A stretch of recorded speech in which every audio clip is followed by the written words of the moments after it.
saying a few things right out in front before we get into anything.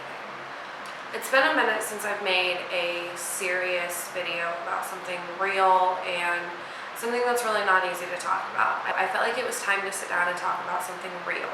Something that I've wanted to talk about and I have not talked about, and something that I felt was really important to address at some point in time, and now just felt like the right time. I'm going to be changing the person that I'm talking about's name in this story, not out of respect for them. I lost my respect for this person a long time ago. That is something that they will never have from me ever again.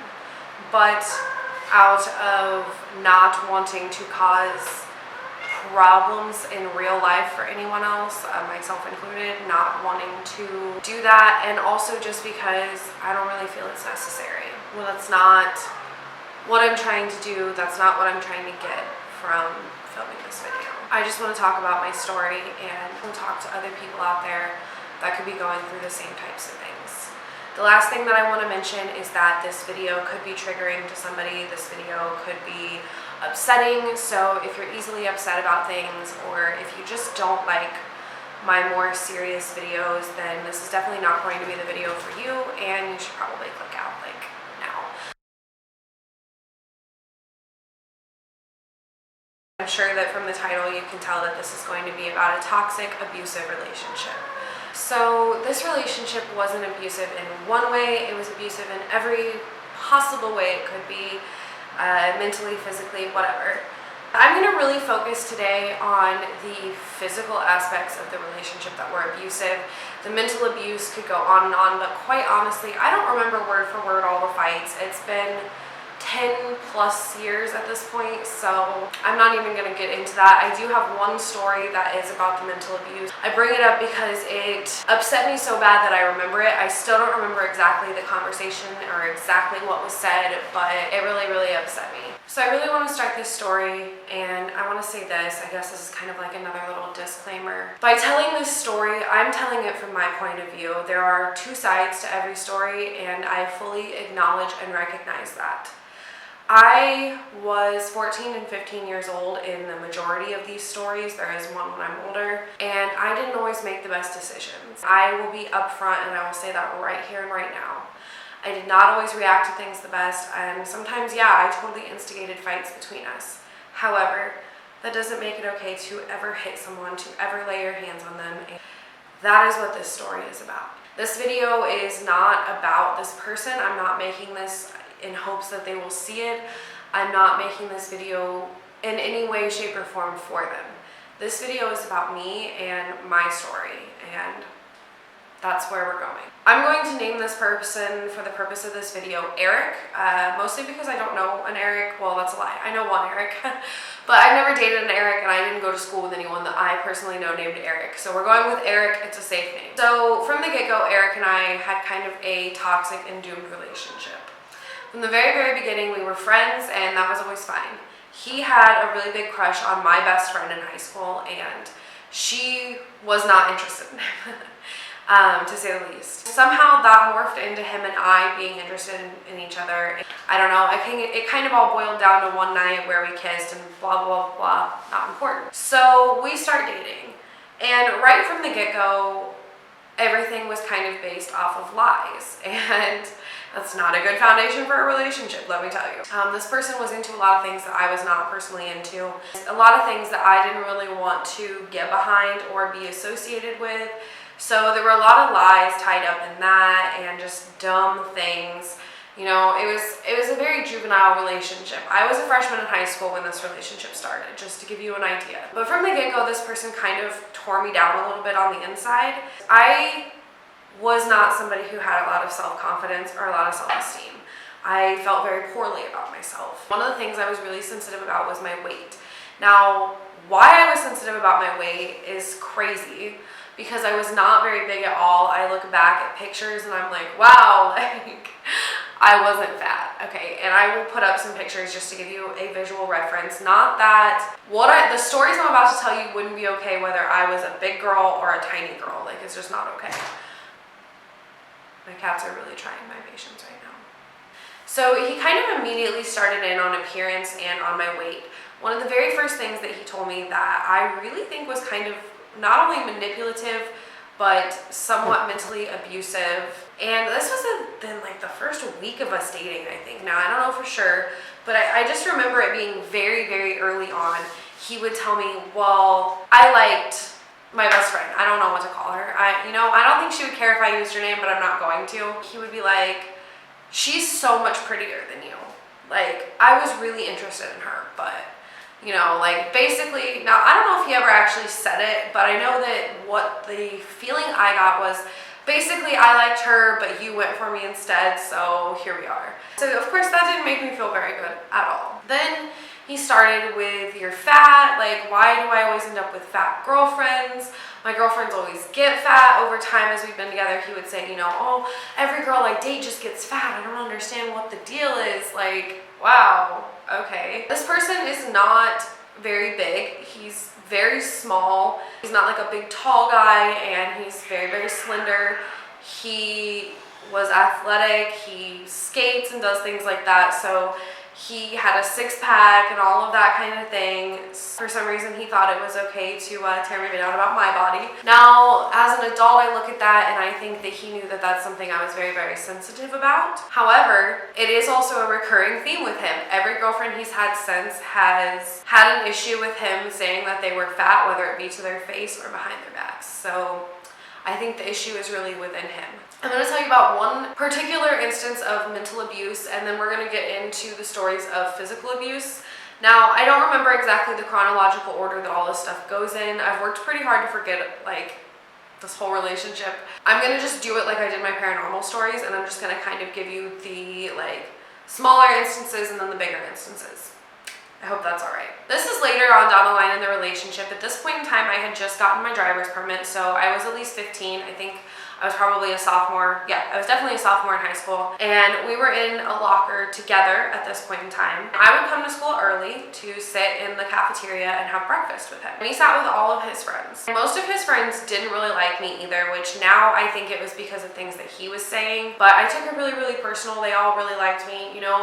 I also wasn't the nicest person during this time frame because I was miserable. So yeah, that could also be why they didn't like me. But they really didn't like me. I sat with them anyways. There were a couple guys that were actually in my grade that I knew that he hung out with, so we would always kind of sit by them. And so I came to school. I was really excited. I had like just got my permit, I think like the day before. So I got up early and I went to Burger King, got myself some breakfast. I personally get the bacon, like a side of bacon, and then like the hash browns.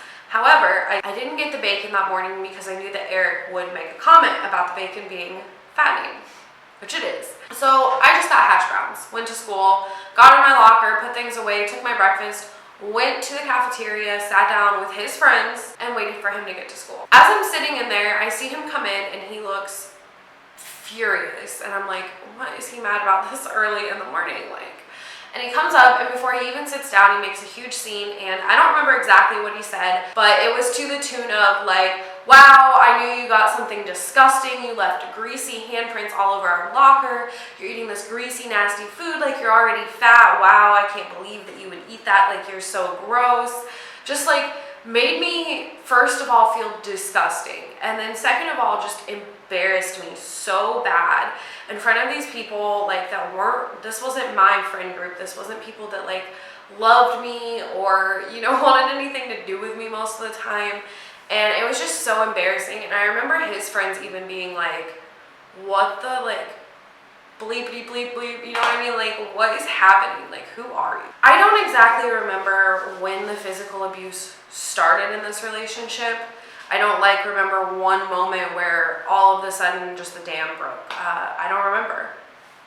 I do remember instances that stick out to me. And these are by no means all of the instances. These are just ones that I decided to talk about. So this individual was in and out of trouble a lot. And that was a huge point that we would argue and fight about a lot.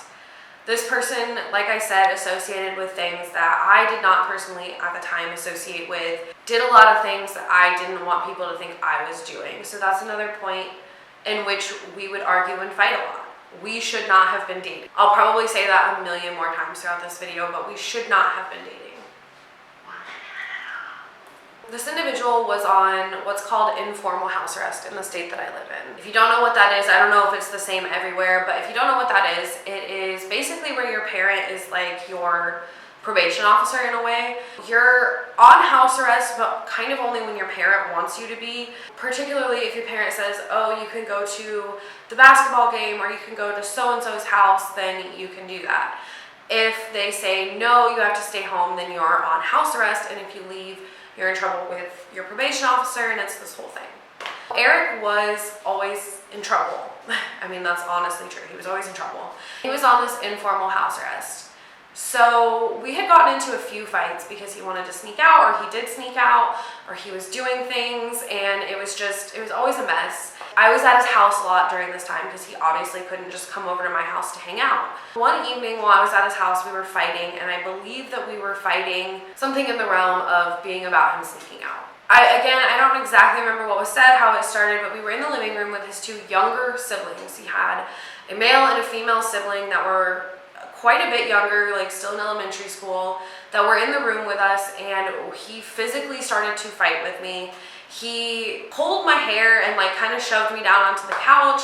Then he got his arm around me and kind of put me like in a headlock, but it wasn't joking. This was not like a joke. We were legitimately fighting. Now, he didn't punch me or kick me or bite me, and it was all very silent. He didn't yell at me, but his actions were still very violent, and it was still with the intention of hurting me.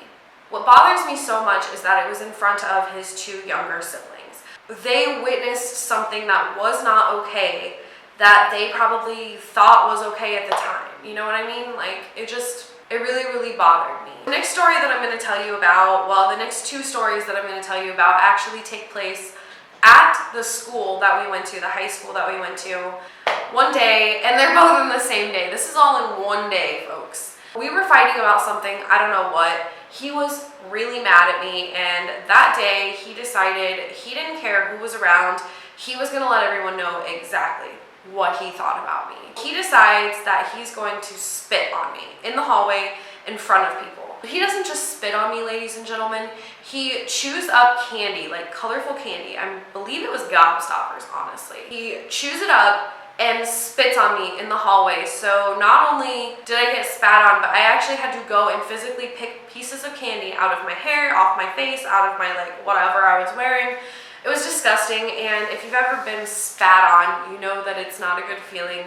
It's a very belittling experience, and then on top of it, you have your boyfriend do that to you in public, at school, in front of other people. It was awful. And to this day, I still have people ask me, hey, aren't you the girl that Eric spit on? And I have to be like, yeah, that was me. Yeah.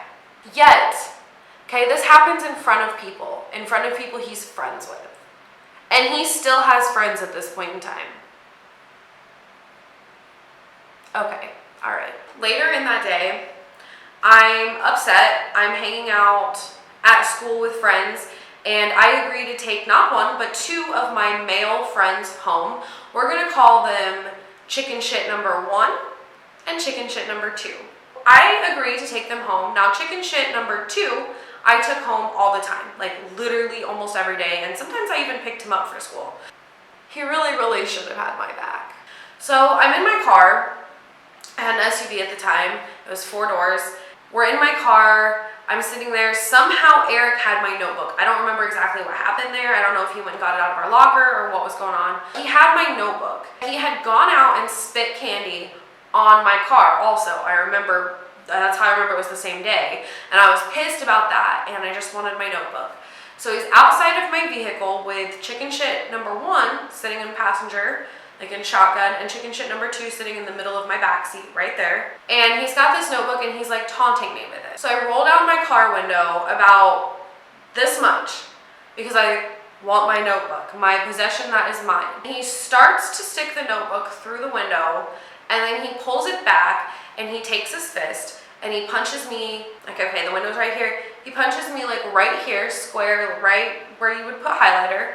What's that called? Your cheekbone. Punches me in the cheekbone, through that space in my window, and still doesn't give me my notebook. He's just assaulted me on school property in front of all these people, in front of 2 men, 2 boys, in my car who are supposed to be my friends. Would you like to know what those two guys did? They acted like they didn't see anything. They could not have twiddled their thumbs any louder. I shit you not, they both were just like, okay, all right, nobody's gonna defend me. Cool. Now, this next portion of the story, I'm not proud of. This wasn't the right way to handle this at all, and I regret it because it's not something that I want to have to tell. You know what I mean? Like, I'm not proud of this. This isn't something that I would do now, and this is not the right way to handle these types of situations. But in that moment, I had just had enough. He spat on me, he spat on my vehicle, and now he's assaulted me. He punched me in the face in front of people that don't even give a shit. I got out of the car, and I punched him directly in the face. I don't even remember exactly what all went down. I know that I kicked him in the shin or something. He ended up on the ground. I took my notebook. I got back in my car. I left. And I still took those two people home. I 100% should have said, get the F out of my car. I want nothing to do with you at all. But I didn't. I took those two people home, and everyone acted like I was the crazy one too, which again, I don't condone what I did. I was the crazy one. Okay, so next we're gonna go into the realm of after I broke up with this individual. I'd had enough. I couldn't take it anymore. I couldn't take the mental abuse. I couldn't take the physical abuse. I just couldn't take it. So I finally break things off with this person, and while we were dating, he had climbed up my tree and snuck in my window a few times, okay? We were teenagers. My window didn't have a lock, and he knew that. After we broke up, he would continue to sneak in my window multiple times. I would tell him over and over, like, don't do this. Like, I would literally wake up with this person in my bedroom, sitting next to me. Over and over, I would have to tell this person, we're not together. I don't want anything to do with you. Please don't come into my bedroom. When I moved on and started dating someone else, he did not take it well at all. And that's a whole story time in its own that it doesn't need to be told. What does need to be told is a story that I've told several people and almost no one believes me. And that's fine. You don't have to believe me, but I'm telling my story, and this is part of it. I was dating this person, and this person had a birthday. My birthday is December 15th. This person's birthday is December 16th. So that was kind of cool. Eric knew that this person called me every morning. I was trying to be friendly with Eric. I still talked to him. We still were friendly at school. We were still friends because I was afraid, I guess. I don't know what I was, but I didn't feel like it was safe in a way to just totally cut this person off. I was very confused. So he knew that the new boyfriend called every morning to talk to me before school. We went to different schools. So he decides on December 16th, the day after my birthday, I do believe that he knew that that was the boyfriend's birthday also. I'm pretty sure. He decides that he's gonna come over and he's gonna sneak in my window. So I wake up and he's lifting my window up, coming in. You know, there's cold air coming in, and I'm like, what the hell are you doing? Like, you need to leave. And we're fighting, and the phone rings. And he knows. He knew that it was him. Oh, this story right here. This is the one that gets me. He took me by my throat, held me down on my bed, answered the phone, said something like, hey, this is Eric, or like, happy birthday, or some snarky thing, and then hung up. So of course, what is my boyfriend gonna think? He's gonna think that Eric was there all night. Of course that's what he's gonna think. That's what I would think. Or he's gonna think that something shady was going on, which is exactly what happened, and we ended up breaking up. My own friends, when I told them what happened, did not believe me because I would not cut this person off. For whatever reason, I was so emotionally damaged that I thought it was easier to stay friendly with this person than to totally cut them off. Okay, so we're gonna move into the last story. The last one is by far the worst story of all of them. This was the moment that I completely cut this person out of my life for years until I ended up being neighbors with this person, which is, we're not talking about. This is a couple years after we broke up. This person was a year older than me, but they were still in high school at this point in time. It was my senior year. Eric had come and helped my family. My mom really liked Eric. And he came and helped us. We had to move in like a matter of 48 hours or something crazy. He helped us move. In return, my mom told him, hey, you can take whatever you want out of the garage. We don't have time to go through it. We have to leave everything. And it was devastating. Of the things that were in that garage, there was a tripod that was mine for my camera. And he told me pretty immediately, hey, the tripod's in here, like, do you want that? And I was like, yes, that's mine, I want that. You know, I didn't know it was in there, I would have lost it. He's like, yeah, of course, it's yours. So in my senior year of high school, I started doing pictures. I did senior pictures for a bunch of my friends and a bunch of people I went to school with that didn't have the money to get senior pictures. So I was setting up appointments and I was doing like a lot, like 2 or 3 a week. And it was right at the beginning of that and I needed the tripod. So I contacted him on like a Monday and I was like, hey Eric, like I need my tripod. Can I stop by and get it, please? Like, he's like, yeah, I'll be home at such and such time. So I contact him at such and such time. He's not home. So we moved to Tuesday. No word from Eric. Wednesday I'm supposed to be doing someone's pictures. No word from Eric. Thursday, again, I'm supposed to be doing someone's pictures. So finally I'm like, hey, like I really need my tripod. Like what's going on? He's like, you know, I'm really sorry. I've been really busy. Can you come tomorrow at this time and I'll get it to you. I'm sorry. So I'm like, okay, cool, whatever. Like, and I'm super annoyed, but like, okay, whatever. I come Friday at such and such time. He gets into my car, which should have been red flag number 1. He doesn't just come and bring me. He has the tripod, but he gets into my car and shuts the door. And I'm kind of like, what's the deal? What's going on? He's like, I need you to take me to Walmart. I don't remember exactly where it was. I think it was Walmart. I need you to take me to Walmart and then bring me back home and then you can have your tripod. And I'm like, no. No. I have stuff to do. I need my tripod. I need you to get out of my car. And he's like, no, you're taking me to Walmart and then you're bringing me back home and then you can have it. So we argue back and forth like that a few times and I'm like, you know, I'm not taking you to Walmart. That's not happening. And he's like, no, you're taking me to Walmart. So finally I get frustrated and I'm like, no, okay, I'm gonna take the tripod. So I reach over and of course the tripod has, you know, 3 legs, it's a tripod. And supposedly, this is what I was told after this whole incident, he had an injured thumb that got wedged in the middle of the tripod when what I'm about to tell you goes down. So I go to grab for it and just try to grab it and be like, you know, get out of my car. Apparently his thumb gets squeezed in the middle of the tripod and this sets him off to kind of fling back at me a little bit. So I'm like, whoa, like, and yeah, anyways. So he kind of like pushes me backwards in a pretty aggressive manner that I should have stopped right then and there, but I don't. He goes to get out of my car and I go to grab his shoulder. Now this person has decently lengthy hair. And again, this is supposedly what he said afterwards is that I, in trying to grab his shoulder and keep him from getting out of my car with my tripod, grabbed a hold of his hair. So I went and I truly was not trying to grab his hair if that's what happened. I was trying to grab his shoulder and keep him from leaving my car with my tripod. He comes around with his right hand, okay, because we're in a car, and his left hand he has the tripod, he's trying to get out of the car. I grab his shoulder, he comes around from the complete other side of his body and clocks me directly in my right eye. It was like a direct center hit. It was the hardest I've ever been hit in my life.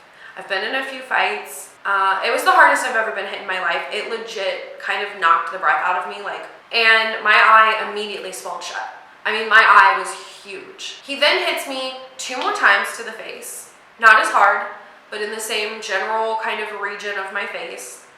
And then proceeds to start crying and will not get out of my car. So I'm sitting there, this eye is completely swollen. It's starting to bruise along the top portion. That's how hard I was hit. I can't hardly see. I still need to drive my vehicle to go home. This person, this individual, is sobbing in my passenger seat saying that it was my fault. You grabbed my hair. It was a response. You can't tell anybody. I didn't mean to. I didn't mean to hit you. It was an accident. I mean, just weaving every story you can imagine.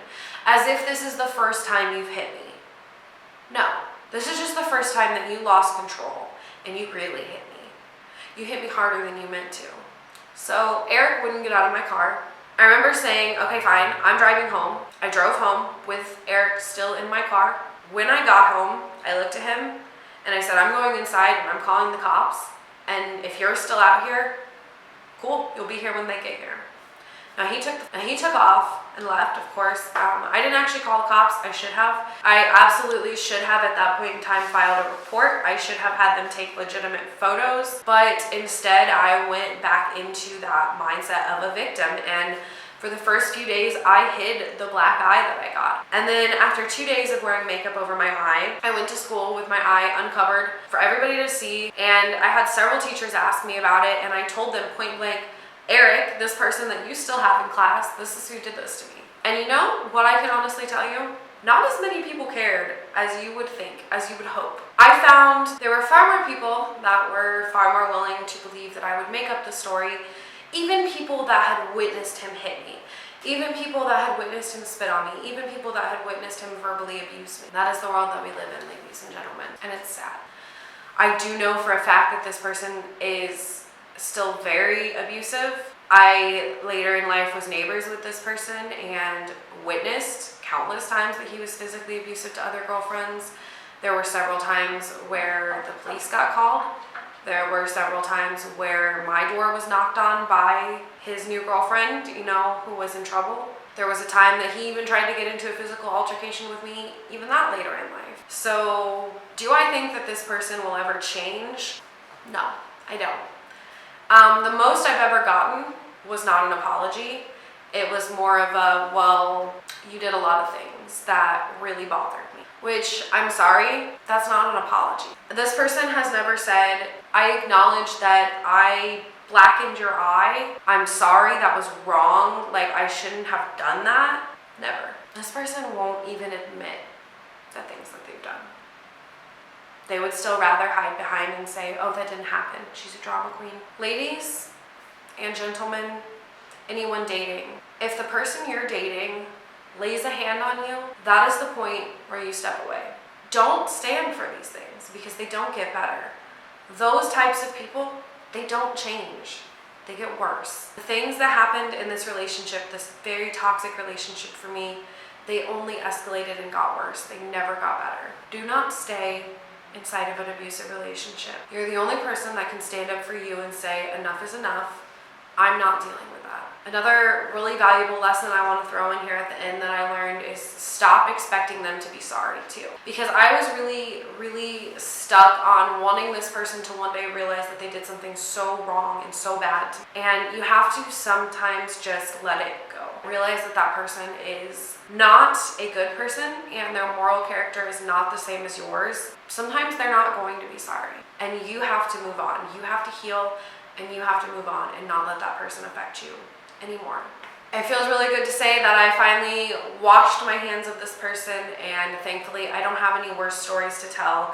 The incident, the last story I told you is the worst thing that ever happened, and I'm really thankful for that. Anyone out there that's going through this, stop it right now. Don't go back to an abusive relationship.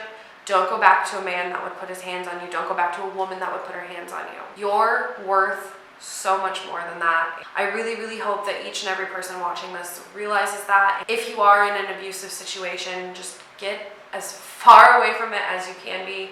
It is not going to get any better. It just isn't. And I'm really sorry. I know that sounds harsh, but that's the truth. It is not going to get any better. I love you guys so much. Thank you for watching this video. I know that it's not always fun to listen to these stories, but they are really important to me. So thank you for taking the time to listen to this, and I hope you come back for another video.